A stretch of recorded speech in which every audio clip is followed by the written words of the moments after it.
Dr. Dan's Freedom Forum is on the air.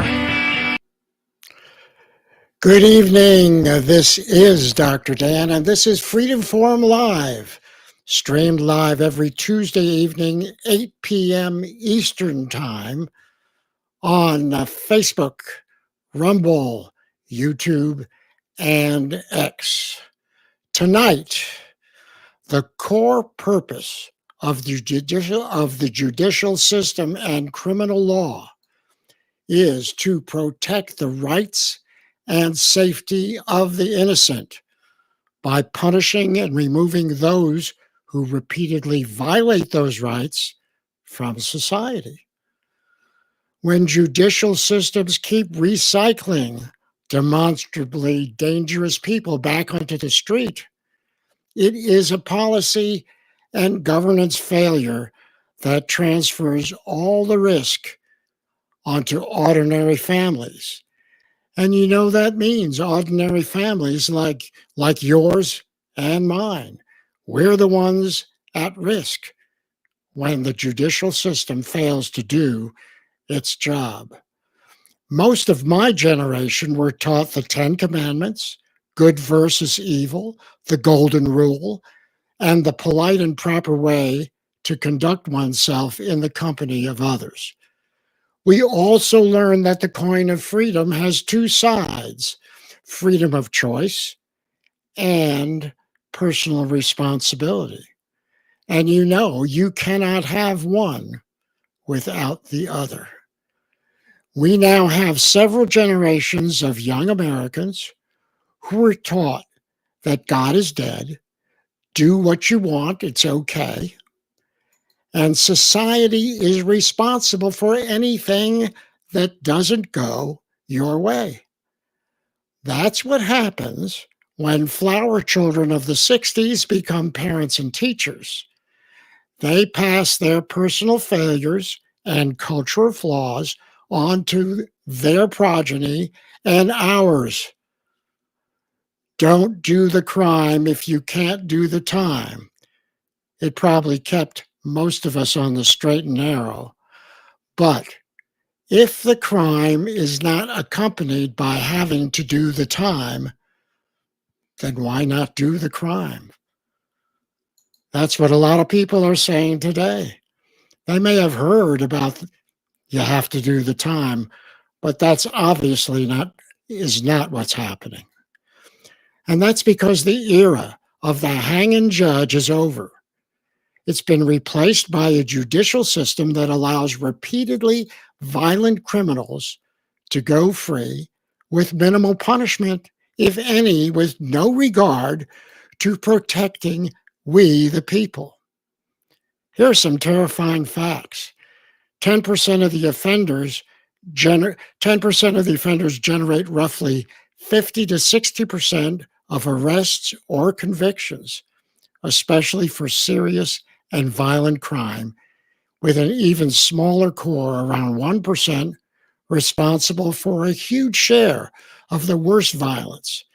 In a Swedish study, 1% of the population, just 1%, persistent violent offenders with 3 or more violent convictions were responsible for 63.2% of all violent crime convictions.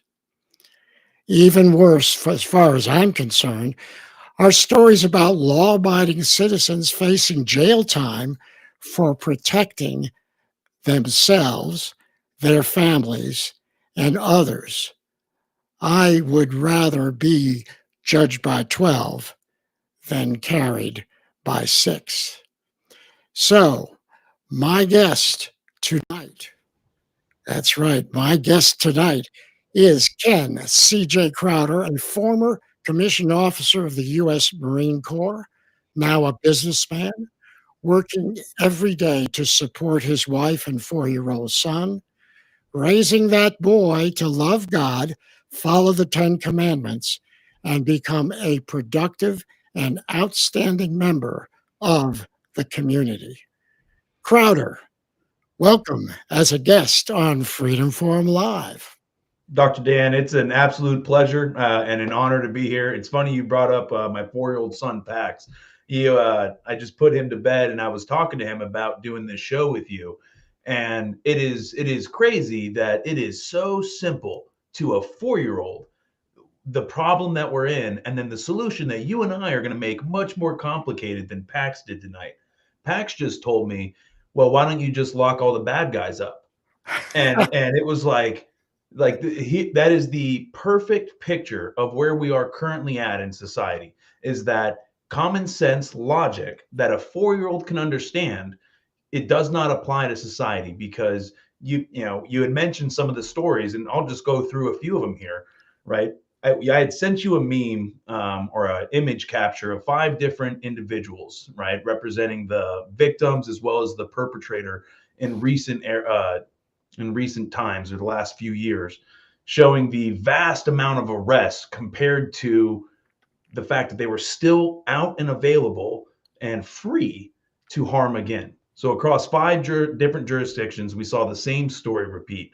In Charlotte, we obviously had Ariana, who was stabbed by, I won't even say his name, someone who had been arrested previously for violent crimes 14 to 17 times, whose mom and family was begging the state, begging the judge and justice system to please remove this individual from the streets.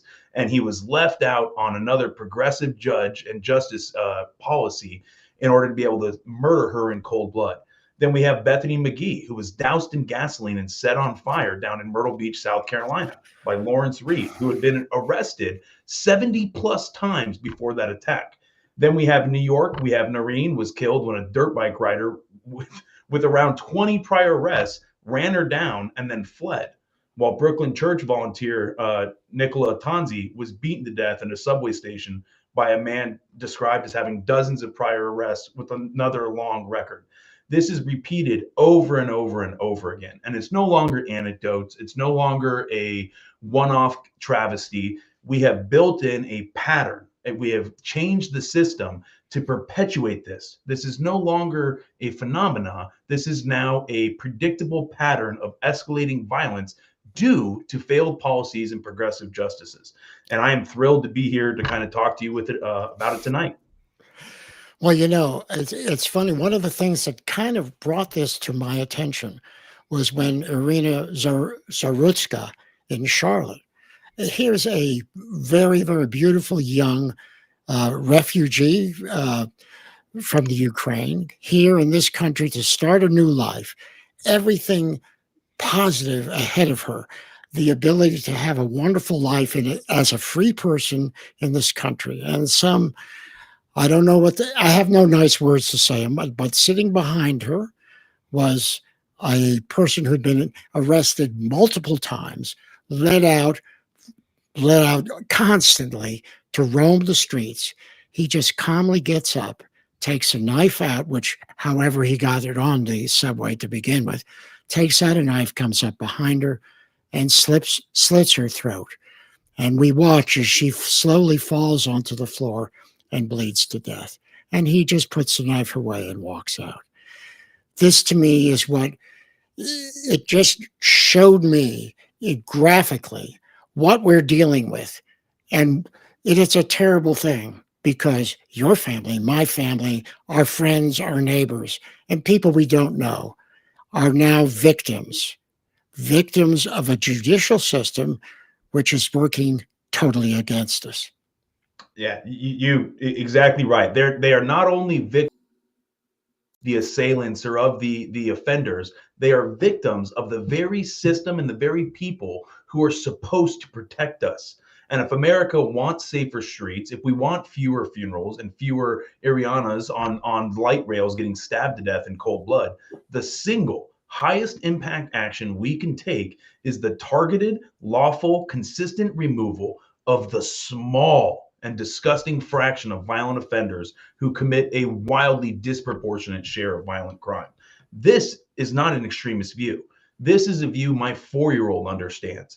You take the bad guys off the streets. You want to be able to, your kids to be able to play in the park. You want to be able to walk and get groceries. You want to be able to use the light rail system. You want a society that is homogenous in culture, and as far as the aspect of expectation of safety, right? Even though we have diversity of our own beliefs, you have to take violent offenders off the streets.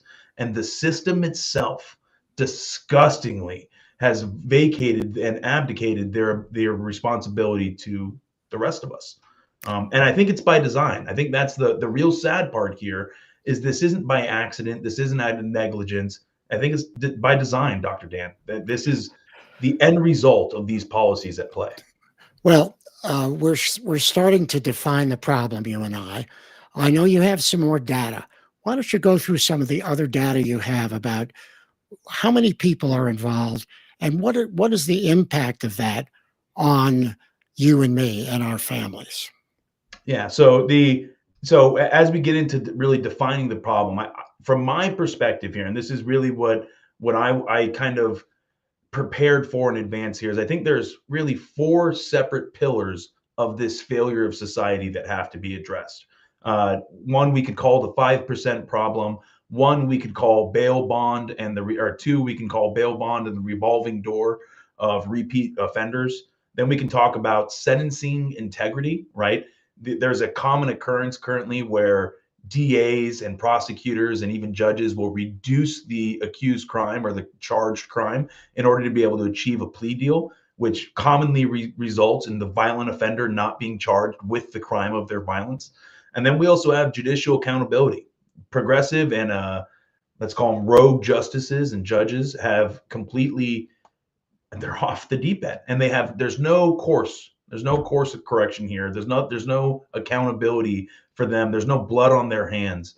And so those are the things we need to talk about. And so if we want to dive into kind of this first pillar, we have to kind of take a step back and we have to ask ourselves, am I feeling this way? Is this just what I'm feeling due to the algorithm, or is what I'm seeing true, right? Is there a concentration of violence in a minority group of individuals? We can see it, we can feel it, it may feel right, but we have to actually look to the data, right? Just like if you were teaching a young son about how to be able to make decisions that are unemotional and logic based, you would first ask him, is what he believes true? In this case, it's pretty conclusive. Across almost every single study that's done, we see that between 5%, roughly, depending on the study, commit a vastly disproportionate share of not only just violent crime, but all crimes in general.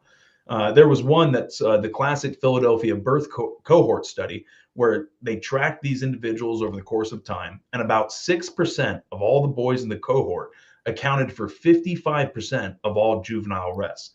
6%, small minority, accounted for 55% of all juvenile arrests in Philadelphia over that cohort, right? This then went on to be summarized by other national academies, and they said, let's see here, and I quote, a large proportion of crime was committed by a small proportion of offenders. Okay, so that would say that's an indication. And then we have 1% of offenders in some studies are responsible for over 60% of the crime. So that's by the City Journal. So we see here that violence is not a community problem. It is a chronic small offender problem. It's not a systemic thing. It is bad people who need to be taken out of society. Period. What you're bringing up, unfortunately, is our free speech on this issue has been curtailed. That's one of the things that I see, because you are now talking about studies that have been done on groups of people. And it's obviously that some people have a much higher percentage of criminal activity than others. We're not allowed to identify them. And that is a problem. We cannot say out loud, this is a problem that we find in this group of people. But yet the numbers are unmistakably show that, yes, if we are concerned about violent crime, I know where I should look. Don't you?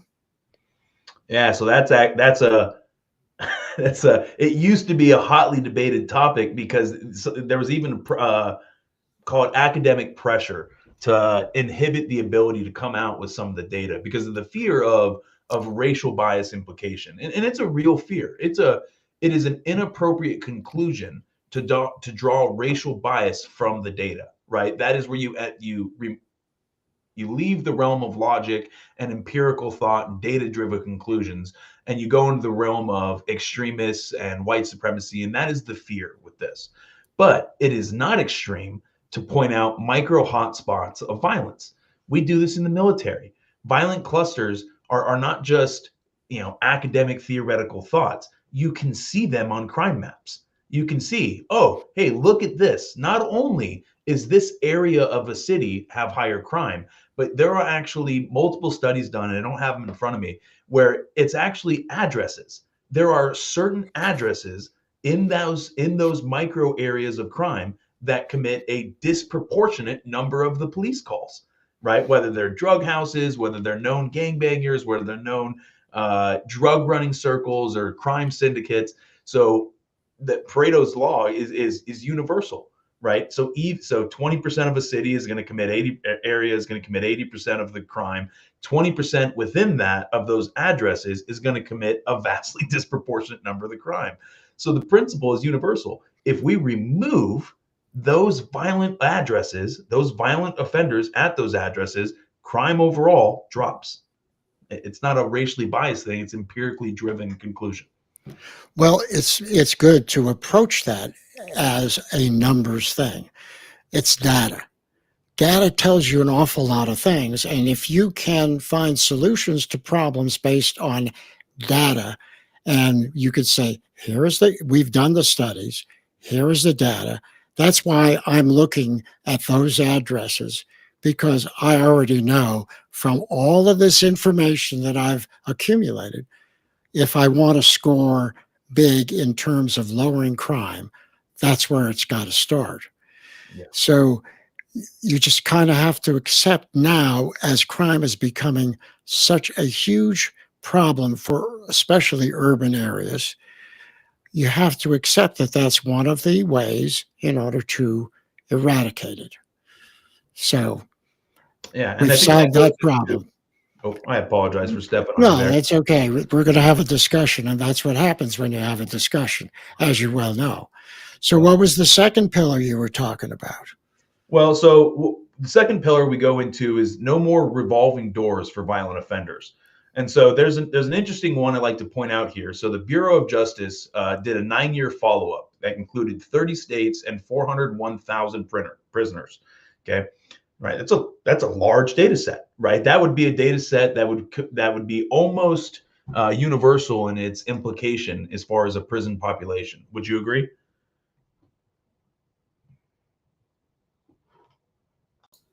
Yeah, it would be. I mean, it would be something that we could agree upon. Absolutely. Yeah. I don't think that's an extreme assumption there. But so that study showed 83% of released state prisoners were arrested again within 9 years. 83% of released state prisoners were arrested again in 9 years. 68% were arrested again within 3 years. There were 1.99 million arrests, which is about 5 arrests per released prisoner. So we're not talking about one bad decision. We're talking about men who rack up case after case after case, generally and commonly progressing in violence, right? And we keep handing them back the keys to the city. We keep taking the wild rabid dog and throwing it back into the playpen with the kids, right? You keep opening the gate for the fox and expecting it not to eat your chickens, right? This doesn't make any sense. And what we have to look for is, how did we get here? How did we get into this place where there doesn't seem to be any consequence for bad choices? And you have to look at things like cashless bail. We have to look at reduced sentencing. We have to look at early release, and we have to find out what happened here. So are you okay if we kind of dive into cashless bail a little bit? Yeah, well, absolutely. Those are the problems. We've identified the fact that there are locations where there is high crime and high concentration of criminals and violent criminals. So we know approximately where, if we wanted to find violent criminals, we know where to look. So the question then, pillar number 2 that you brought up, is the fact that these people are constantly in and out, in and out, in and out of the system. So that really starts talking about, why are these people not put away for longer periods of time? And you've mentioned some cashless bail, or the ability to be arrested and completely released on your own recognizance. I mean, that's the funniest thing I ever heard in my life. You have someone who's just committed a violent crime, murdered someone, beaten someone. Someone is in the hospital or dead because of this person. He comes before the judge and says, okay, your trial will be in 3 months. And in that period of time, you can go back to where you were. I mean, that's a comedy. I mean, if I were writing comedy, that's what I would write. Yeah, tragic. Because that is about, yeah, that is about as stupid a thing, a mechanism as I can imagine. Those are the exact people that should never be out on the streets ever again, wouldn't you say? Yeah, yeah. As a matter of fact, I actually can give you both data and anecdotes to that. So in Houston, in Harris County, Texas, right, they did a review on homicides by people out on bond. So people who had a charge, were released from prison, and then were currently out on bond.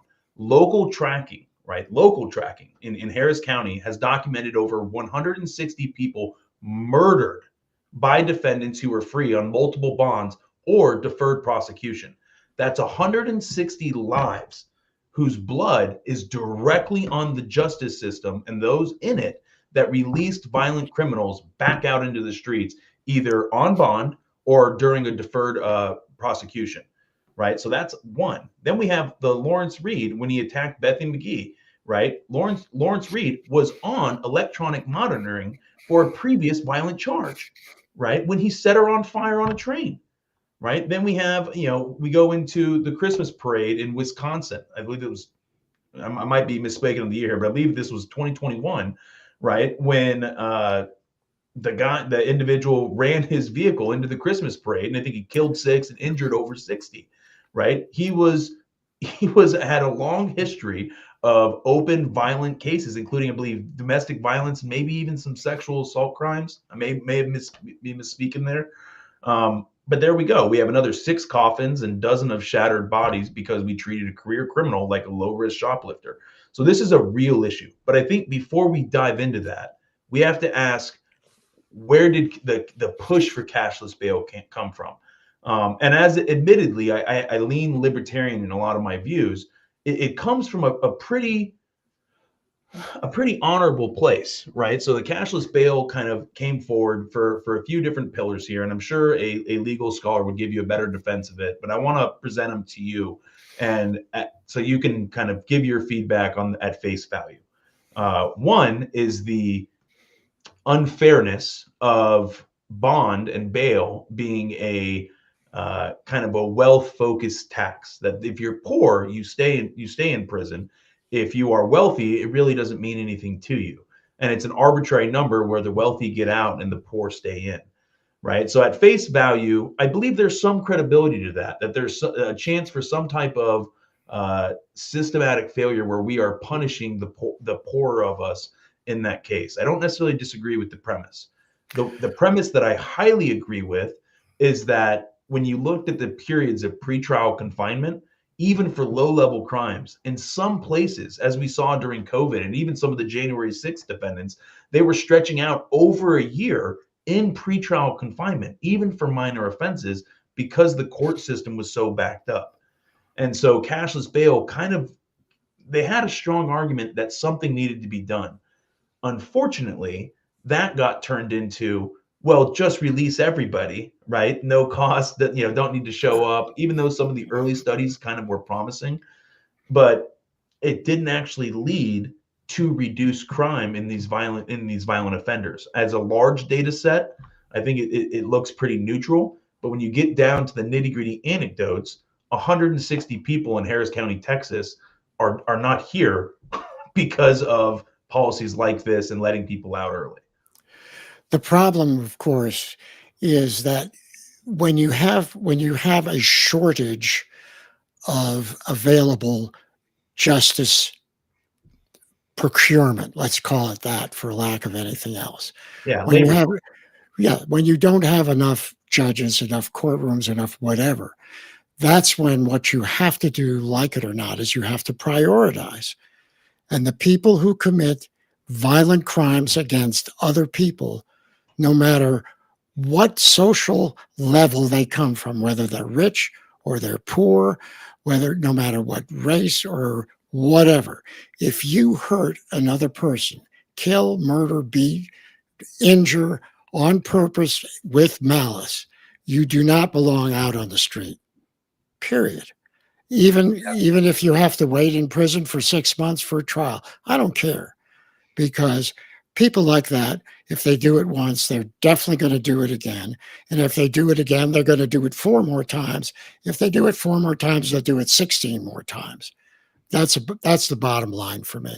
So yeah, it's unfair. Some people can make bail and some people can't. But I think the priority system has to be invoked. And Yeah. that basically is, if you're committed a violent crime against another person, you should not be out under any circumstances. Yeah, and I don't think that's, and I think this is the crazy thing.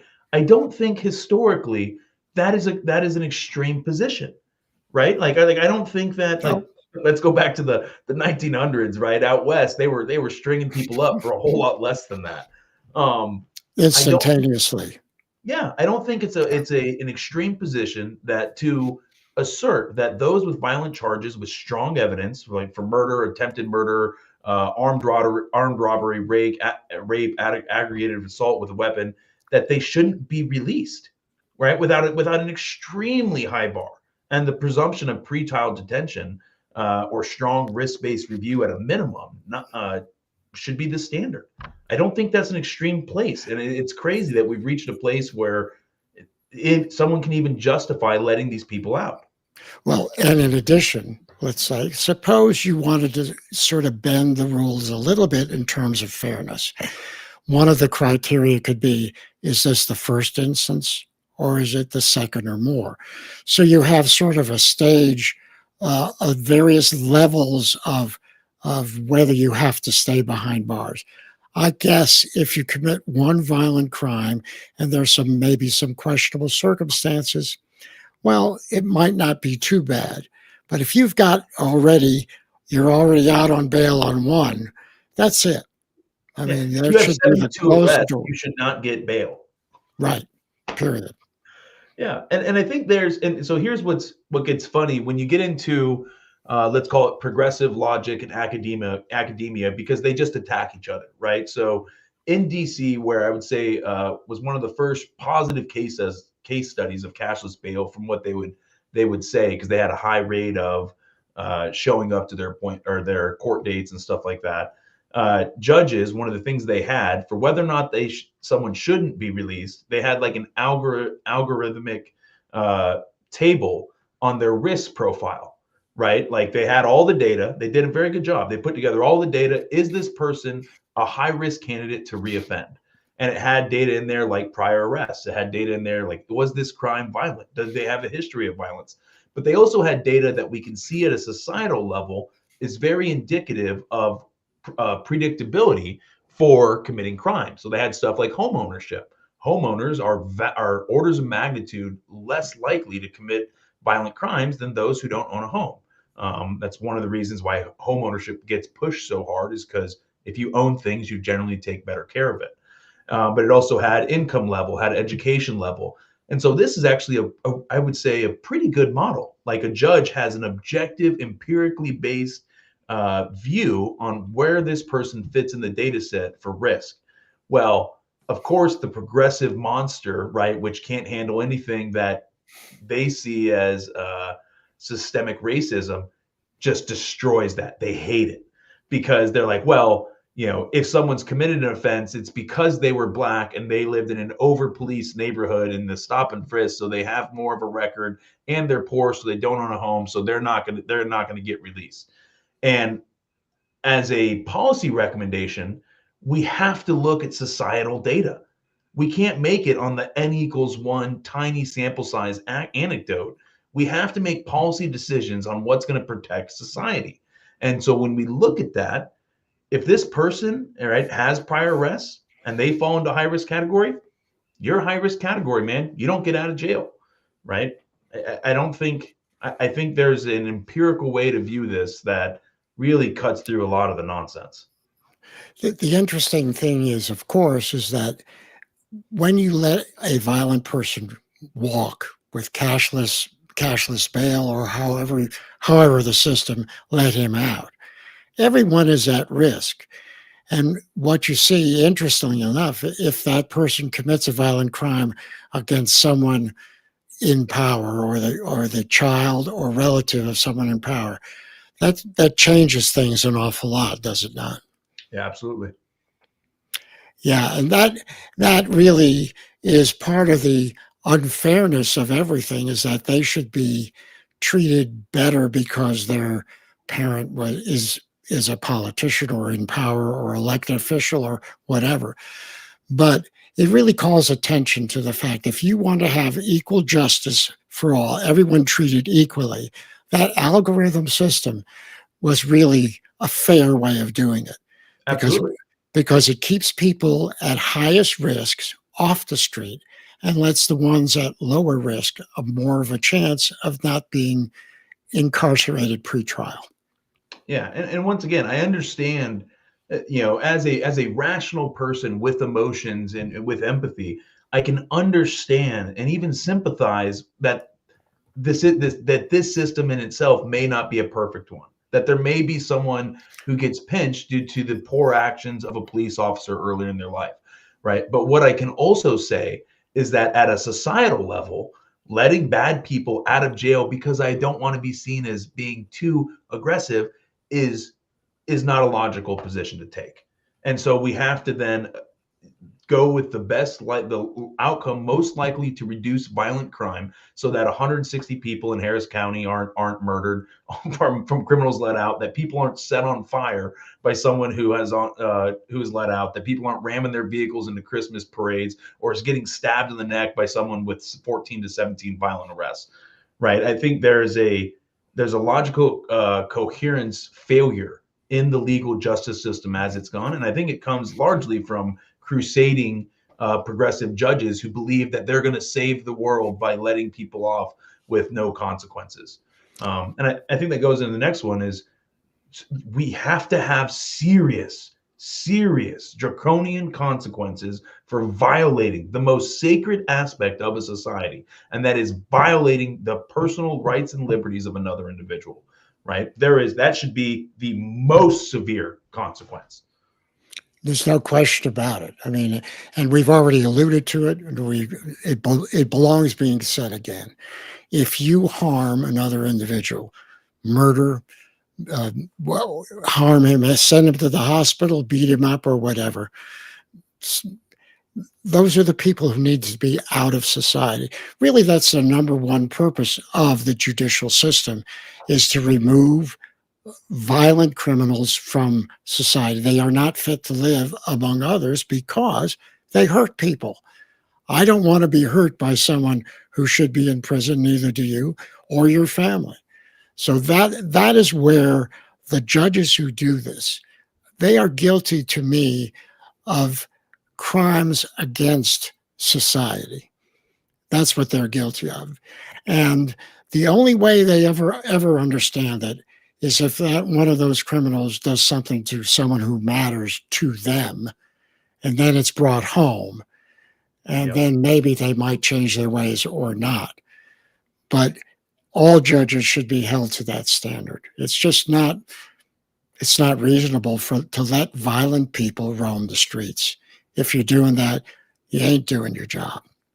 Yeah, and I think it's one of those things that I think comes about because there's backlash from the three-strike policy in California, because there was a lot of claim in a lot of the studies that it didn't actually reduce violent crime. And when you look at how the three-strike policy in California was put forth, there was a ton of failures with how it was structured, how it was implemented, but that doesn't undermine the premise of removing repeat offenders from society. Right. So I think, and this is where it's one of those things is like, hey, this was implemented or executed poorly. that means the whole idea is flawed. It's like, no, that's not true, right? We in the Marine Corps, we do this all the time. It's like, oh, hey, that didn't work. It doesn't mean we stop doing, stop planning, or stop executing, or stop attacking a certain way. We just do it better, right? This is a perfect example of that. Of if someone proves, right? I'm on a personal level, I'm draconian with this, right? Like if it was King Crowder, right, and the ruler of the universe, and I got to just make laws, and I was perfectly right with every law that I made, right, and every decision I made, child molesters would get the death penalty, rapists would get the death penalty, violent crime against anyone would automatically result in life in prison. I have zero patience for it, right? Now, as a policy decision, that doesn't work, right? That doesn't. There's failures in the system, there's failures in logic, and so we have to give people at least a second chance, right? Of you're going to serve your time, it's going to be a severe time, and you're not going to plea bargain your way out of it. You're not going to get early release. You go to jail. You harm someone, you go to jail for a long period of time, long enough for you to grow out of whatever nonsense you were just in.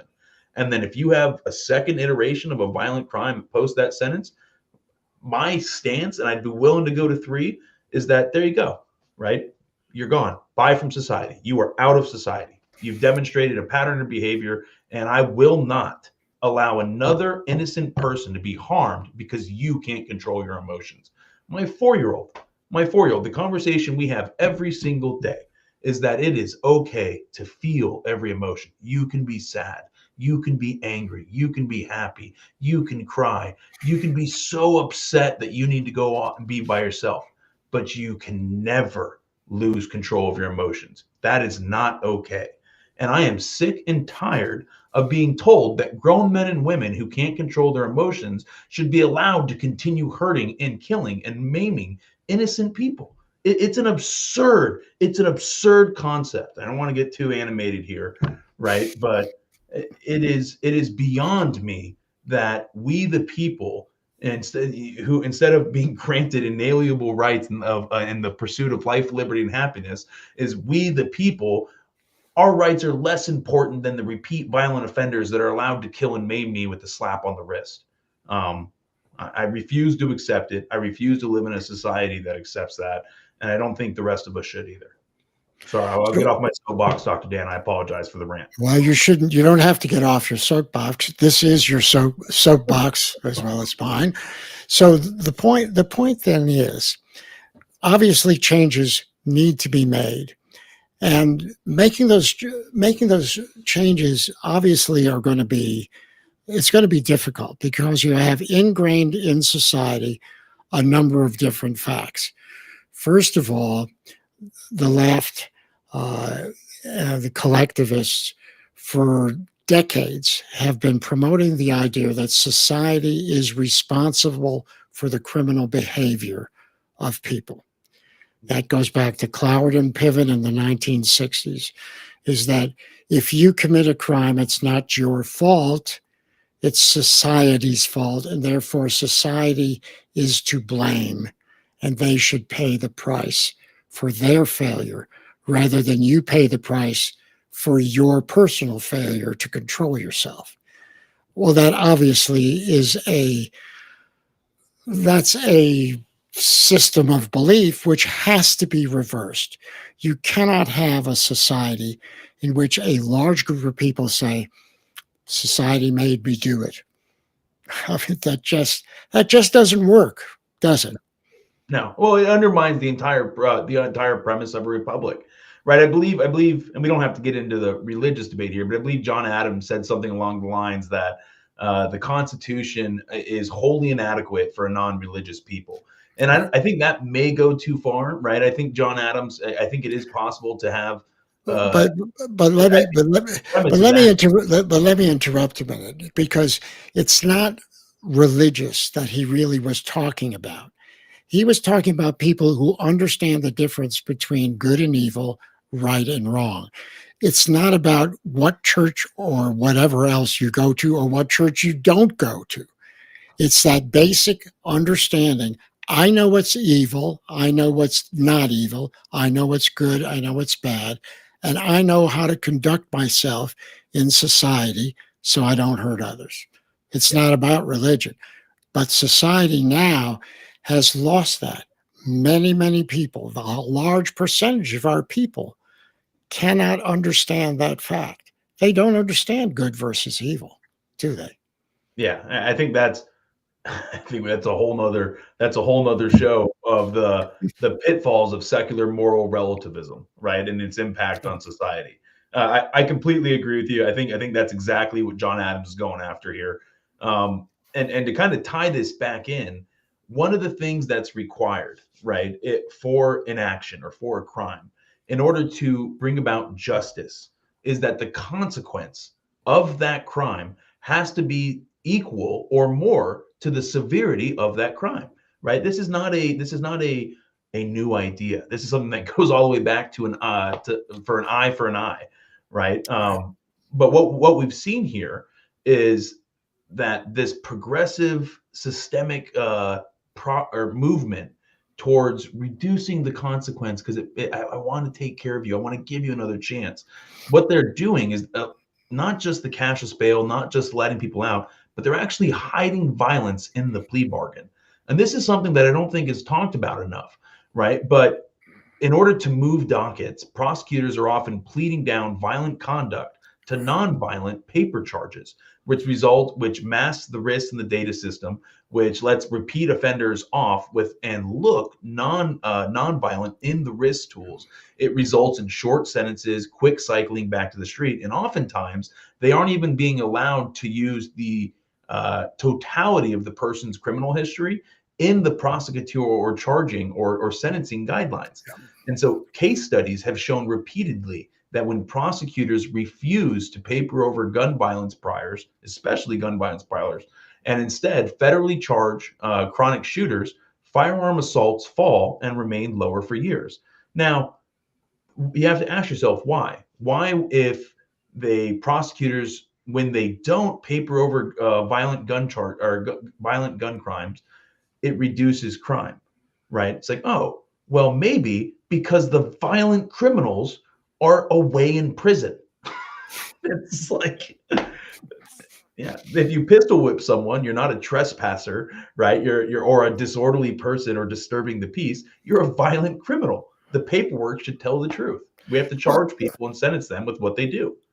Well, it goes back to what we've already talked about, is that there is a priority or a ranking system in all of this. And in terms of severity, we have to recognize what is truly severe. At what level? What is that cutoff where this person has reached this level of violence against others where he cannot be in society? There's a line. And when you cross that line, that's when you need to go away. And it's sort of as if it's not one size fits all. It really isn't. I think there are some people who commit one crime of such horrendous violence that should be it for them. And there's others, maybe they have to do 2 or 3 before they reach to that point. That's why the 3 strikes and you're out really is, it's a good general idea, but it wasn't created properly so that it worked, because that is what we really have to achieve. We have to achieve a system to remove people when they get to a certain level. It's like, okay, this guy's never going to be better, or this person is never going to be safe, no matter what we do, no matter what we say, no matter what pills we give them, no matter what we do. There is no way that other people are going to be safe from his violent tendencies. That's when that person belongs away. See, but I'll push back on you there, because even the framing, and I know what you meant, but even the framing of this person will never be better, right? I disagree with the framing of that premise, because if you are hurting people, I don't care if you get better. Bye. Right? I don't, if you hurt 2 people, you murder one, rape one, and then slap a kid, right? I don't care if that person is ever redeemed or from a legal sense. I don't care if they ever get better in a societal sense. I want them gone from society. I want them removed. And I think the focus on their well-being. And are we providing enough mental health therapy for the multi-serial rapists in prison? Are we taking care of the person who molested 18 children before we finally lock them up? I don't care about their well-being. I care about their spiritual well-being as Christian because they need Jesus, right? But I sure as hell don't care about whether or not they feel better in prison or they get another shot to harm somebody, right? They lost it. The moment you hurt somebody, your personal, my obligation to you as a society, right, kind of ends, right? I would say if I had an island to send you to, you'd go to an island and then you can rebuild your island. Well, that certainly is one solution, isn't it not? Yeah, look, listen. Like I said, there's a personal bias here that I admit. I'm an infantry officer, right? I am not afraid of aggression. I tend to lean probably overzealous in some of my statements and passions, but I do have a solid understanding of the policy underneath. And speaking of policy and how we get here, I think we have to talk about these judges, Dr. Dan. I think we have to talk about how these judges, how we've gotten to a point where the bench, right, and the decision makers of society of enacting justice, blind justice, supposedly fair and equal justice, where the consequence matches the crime. How have we gotten to the point where they can just abdicate their responsibility to the people? I don't know the answer. I don't know how they do that. Some of the decisions I hear, I'm thinking, how does that guy sleep with himself? I mean, how does he sleep at night? It's you have to wonder why, and that's something we can only really speculate about, because unless you uncover direct graft, direct corruption, or some other failure, if you can't identify it, we're just speculating about what goes on in a judge's mind. But you're absolutely right. This is a problem that has to be addressed. Well, I understand the whole plea bargain system is rife with misconduct. You take people who should be in prison, you paper over their misdeeds because we don't have enough judge time, court time, whatever you want to call it. And the prosecutors for the government are overworked and underpaid, or whatever they want to think they are. They don't have enough of them to prosecute this. There's not enough time. So whatever excuses you want to make as a society, it still comes down that we have to fix this. And one of the ways of fixing it is to have judges who will not abdicate their duty to put violent criminals away. That's their duty. Yeah. And they're just not doing it. Yeah, and I would even potentially even approach the concept of, I'm a free market guy, is that if the best lawyers are currently getting pulled out of prosecution and the evaluation criteria is win rate, right, for them. So that's why the prosecution loves plea bargains, is because it's they don't have to go to trial. It's a guaranteed, we got it. Whether or not it's justice is not something that they're as concerned about, because they care about that percentage, right? And then serving enough years in order to be able to go get that big law firm deal. So I would be completely open. Listen, I would pay the prosecution attorneys, right? Like, I want the best. I want the best police. I want the best military. And so if I'm going to say that I want a military that scares the absolute daylights, that keeps the Chinese awake at night, like we can never make them too mad, right? I want that level of fear in the criminals, where if they know that they get in a courtroom, I want a rabid dog of a prosecuting attorney and a judge with a hammer of justice upon them.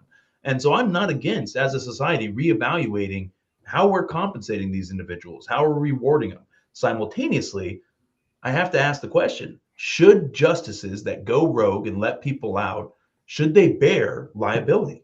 Not just financial liability for the crimes committed. Should they should they have the threat of some type of criminal negligence for letting out someone on $1,000 bond with a repeat history, right? Is that something we should look at? Police have that, right? They can get their qualified immunity taken away.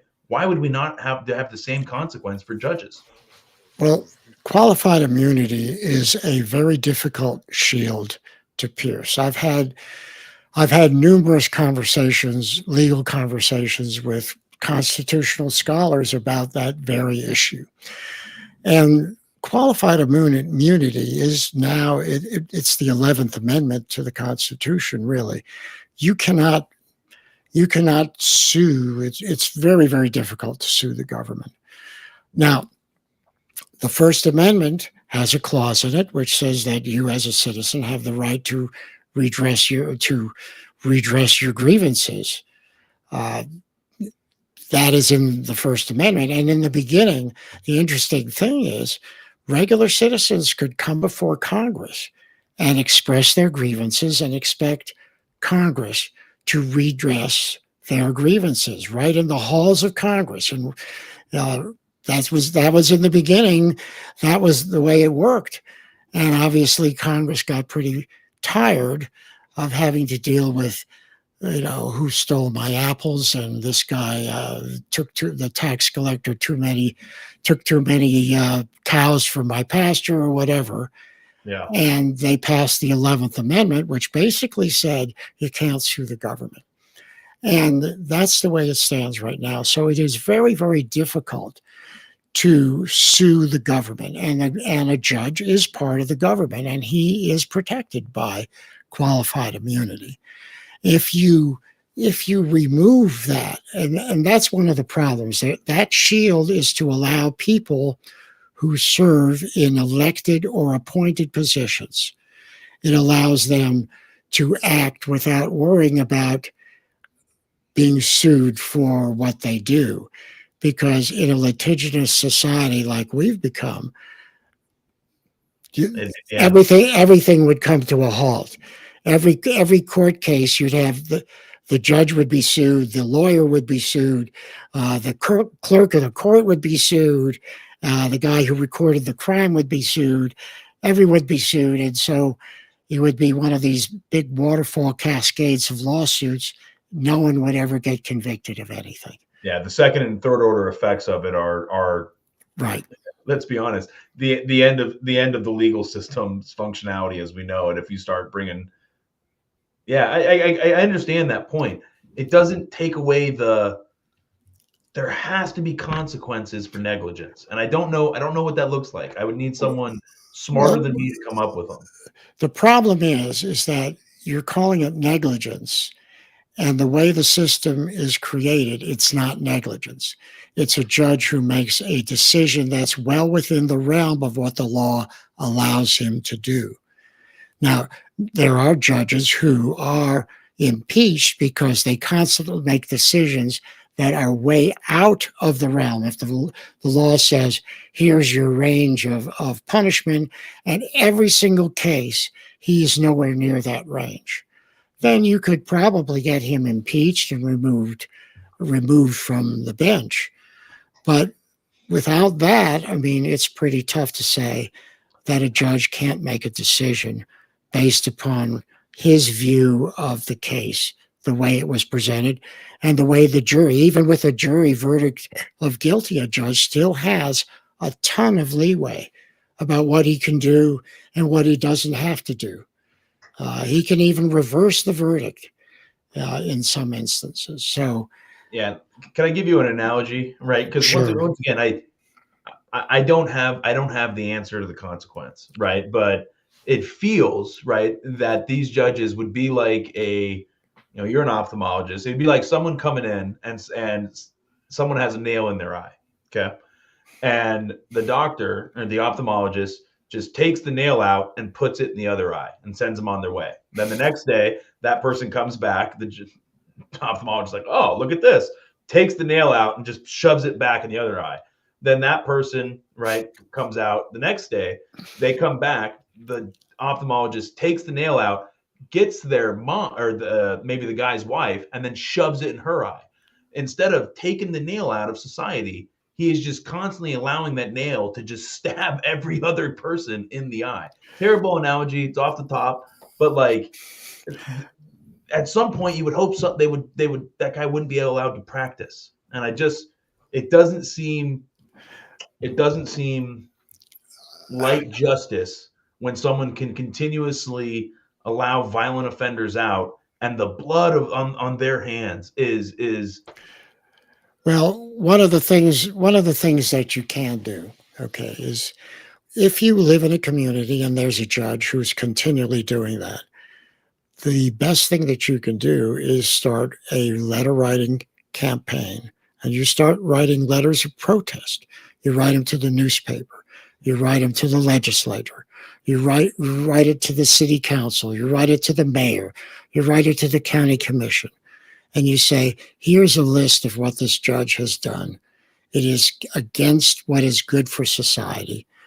And that's the only way you really have, at this point in our time with the laws the way they are, that's the only way that you can fight this kind of, and I won't call it incompetence, because he does have the right. Judges have great leeway, according to the law, to make these decisions. It's unfortunate that the decisions made are harmful to others, but you can't sue him for that because he's not directly responsible. He is, but legally he's not. And so the only way to do that is to try to remove him. And the only way to remove bad actors is to call attention to them loud enough and often enough so that someone in authority can say, wait a minute, maybe we really ought to do something about this person. Yeah, I hear you. Like I said, I don't have. Yeah, that's a great point. I don't like your answer, Dr. Dan. I agree with your logic, but it doesn't feel good. It doesn't feel good in my heart. Well, and I understand that, Crowder. I Yeah. really do, because you're a guy who understands right and wrong. You understand good and evil, and you want to see good triumph. I want to see good triumph as well. And I definitely want to protect citizens, just law-abiding, running around, doing their job, living their lives, people who don't, there's no way that it is fair, logical, or good for them to be the victim of violent crime just out of the blue. People who do that to them need to be put away. And I think we have to stand up and start making it known if judges and lawyers and people in the judicial system are continually putting me at risk and putting you and your family at risk, then we have to stand up and start screaming about it. And that's the best thing that we can do. Yeah. Yeah, it just seems, it's just so interesting because it's one of those things where, you know, I when I talk economics with people, right, I routinely will I'll listen to what they have to say, and then I'll ask them, have they looked at history, right? This nothing new ever happens, right? Unless you're Elon Musk and you're landing a rocket on a barge by itself out in the middle of the ocean. Most of the time, new things don't happen in history. And so with economics, we can look at societal implications of different economic systems and the outcomes. But we can do the same thing here, right? I mean, New York, right? I mean, I believe you actually, did you used to live in New York? Yes, Yeah, for a short time, yeah. Yeah, so it's New York went through this, right? New York went through a violent, terrible time period, right? And this is where you see things like broken window theory, and you have these this ramp up in policing and justice and security that really changed New York, and it brought it from kind of a war zone, right? In 1990, there was 2,400 homicides in 1990, right? By 1998, the murder rate in New York City dropped, or not the murder rate, the number of murders dropped to 633. That's a 72% decline. And we have to look at why that happened, right? And a lot of this kind of comes from that broken window theory where they, what was the big one in New York? They stopped letting people jump the what is it, turnstiles? Turnstiles, yeah. That was like their belief, is that if they could stop that, right? If they could stop that piece there, that the rest of the crime syndicate, the rest of the ability to commit crime, the feeling of society would change. And they were completely right. right? And obviously, economics plays a role. Obviously, there's other factors at play, but you can't argue with the results of heavy policing in areas where we know that there is violent crime or there is crime in general. And just like we can't undermine the aspect of the moment a window is broken in an area, your risk for crime just went up because everyone believes now this is now a place where you can commit crime without consequence. Well, they had an administration who, to a man, said, we're going to stop this. We're going to clean this city up because this is New York. This is supposed to be America's crown jewel. People who come from all over the world, and they're afraid to come here. We're losing tourists. We're losing business. People are moving out. So they said, we have to do something. And they were successful. But that was a concerted effort of the government, top to bottom, to make New York safe. And that's kind of what we need in all major cities. Major cities in our country now are dangerous places. Nowhere where I would want to go. Yeah, I won't take my wife and son into downtown Charlotte anymore. Right? We used to go down there all the time, right? And there was places you wouldn't go, right? But there's a 0% chance that I'm going to date night in Charlotte, right? Which is bad for local businesses. It's bad for local mom and pop shops. It's bad for everything, right? I had knowing I was going to try to bring up New York here because it's the easiest place to look and be like, oh, how did we get out of this situation before, right? And then you can just look and be like, okay, that's the template.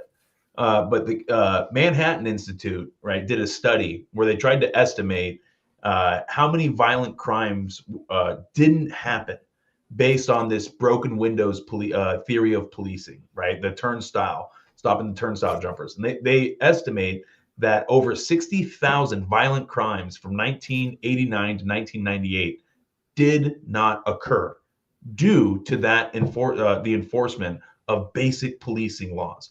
Basic crimes. 60,000 violent crimes didn't occur. Now, I'm sure that critics will have all kinds of ways in order to try to undermine it, but that's the problem. It's arguing from a place of absent of evidence other than it didn't happen, right? Crime went down. So do that. Well, we've had an interesting discussion, I think that you will admit, and we've covered the important aspects. And we really are in agreement, and I think most people listen will be in agreement that people have to be protected against violence by people who commit it as part of their normal lives. They are violent criminals. That's part of their lifestyle, and we need to be protected from it. And I'll give you the last word, Crowder.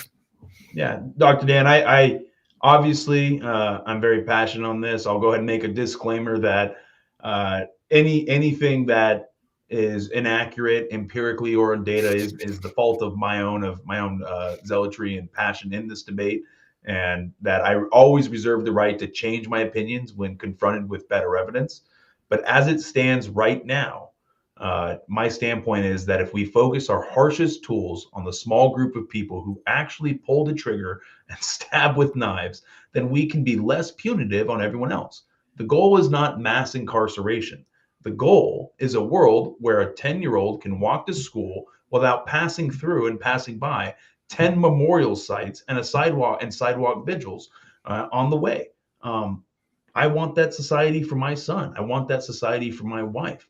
And it is improper and it's a travesty that we are not in a place where everyone can just feel safe and be protected from those who want to do us harm.